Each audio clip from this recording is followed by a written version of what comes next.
I'm Calvin Chapman with the HGP Sportscast. As part of the company's 150th anniversary and ironically Guyana's 50th independence anniversary, Guyana's eldest insurance establishment launched their Hand-in-Hand History of Cricket in Guyana Volume 1, years 1865 to 1897, the foundation. The book was written by Guyanese England-based Professor Clem C. Charan, who is the only person in England to teach about the history of East Indians in the Caribbean and the history of West Indies cricket. At the book launch, Ministers Dr. Rupert Rupnarain and Nicolette Henry, Director of Sport Chris Jones, former West Indies player Derek Murray, famous songwriter Dave Martins, officials from the Cricket Board, players and members of the opposition government were present at the prestigious event. Professor C. Charan stressed the details of the piece. Now you'll see that this book isn't only about cricket, because you just can't talk about cricket. You got to talk about the whole environment, the society that has shaped us.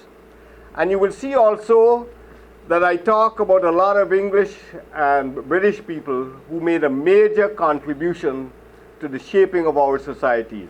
Director of Fire at Hand-in-Hand Insurance, Howard Cox, shared his views on the book. Professor C. Charan has offered us a fascinating picture not only of the development of the game, but of life in the then British Guyana in the period covered by his book. Chairman of Hand-in-Hand, John Carpenter, expressed thanks to Dr. Ian MacDonald, who sparked the idea of the company commissioning such a project. I think we should really thank our director, Dr. Ian MacDonald.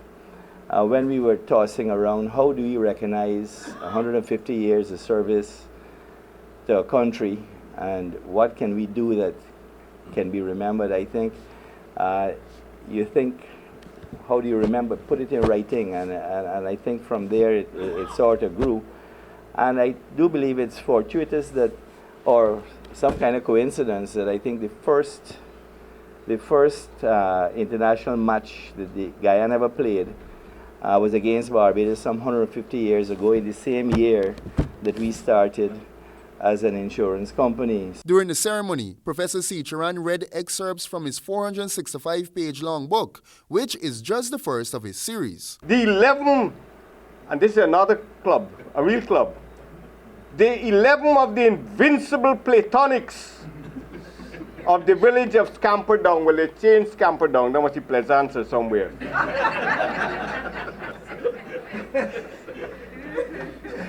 But the club was called Invincible Platonics. That is a real club. To play a peaceful game of ball, peaceful, on the pasture of Success Front on Monday, the 11th of August, in the year of the Lord, 1879. Canada's Olympic squad suppressed the roaring pre-game Golden Jaguars in their international friendly match at the Guyana National Stadium on Sunday night last. The Canadians enjoyed a 5-1 victory. Here's more. The match was part of the calendar of events to celebrate the nation's Golden Jubilee of Independence, and Canada opened the game with precarious build-up plays as they adapted to the novel ground, boasting at least 65% possession with help from the Jaguars, who struggled to keep the ball. The first goal came in the 23rd minute when Caleb Clark volleyed home a left-footed shot following a low cross from the right, and 6 minutes later in the 29th minute through Richmond Larea. At the resumption of the game, Raheem Edwards made it 3-0 with a left-footed finesse shot that left Guyana's goalkeeper Alex Murray flabbergasted. All too easy as Canada presses forward once again. Fisk.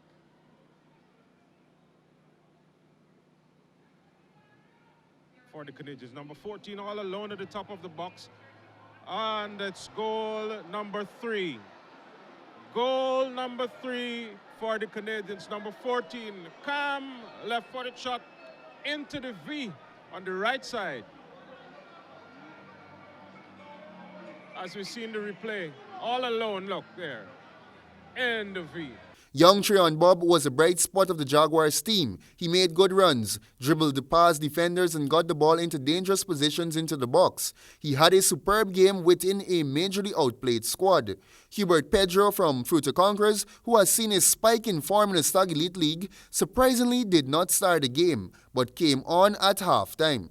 and through a good combination play between Millington and Pernell Schultz, he scored as his form continued in the 68th minute. Canada retained their 3-goal lead when theirs and top-flight Spain club Deportivo La Coruna left winger Ben Fisk walked past the tormented Alex Murray and scored. At the post-match presser, Jaguars coach Shabazz stated that he wasn't worried about the team's performance ahead of the CFU qualifiers, since this was just an experimental squad as stated pre-match. Because we use a lot of players that we look to the future with, and either we want the truth or we want a lie. You know, we must give exposure to some of the younger ones. Some of them came up big tonight. Treon Bob looked like the player we knew maybe 3 years ago who would explode. You know, Millington is one of the old stagers who stepped up big. So, you know, I'm not worried in terms of the CFU, okay, because this was an opportunity for us to give the younger ones a chance to blend in with some of the mature ones, and I thought we took the opportunity, okay? There were some things in there that we know we were deficient about. Strides toward the convalescence of sports in schools has begun with the acquisition of 94 table tennis tables by the National Sports Commission. Here are the details. This is part of the conversation that we started last year. That is the government of Guyana, the Guyana Olympic Association, the Guyana Tennis Table Association, and of course the Guyana Teachers Union. This is as it relates to reintegrating sports back into the school curriculum. And we're starting with table tennis. With these acquisition of these table tennis tables, how will that help you put forward your drive to better enhance the sport in schools? I think the acquisition of these tables is truly a transformational project for table tennis. I think our sport has to develop along the lines of mass participation. The model that we're using basically is to integrate sports into schools, as the director alluded to, with the 7 districts that we'll use in the GTU districts.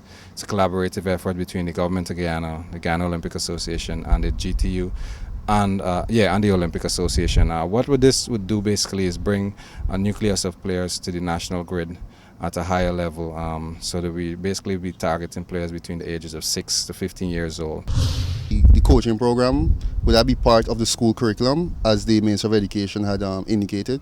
Well, surely, I think it's all encompassing. That's why we included the GTU also. There's plans afoot as part of the project to also integrate it into the CPC curriculum, so that specialization will take place where the teachers who are doing physical education will be taught table tennis as a sport. This is part of a bigger plan to identify athletes who, through a 5-year program that began last year, may have the potential to represent Guyana at the 2020 Olympic Games. And that concludes the HGP Sportscast. Your weather is up next.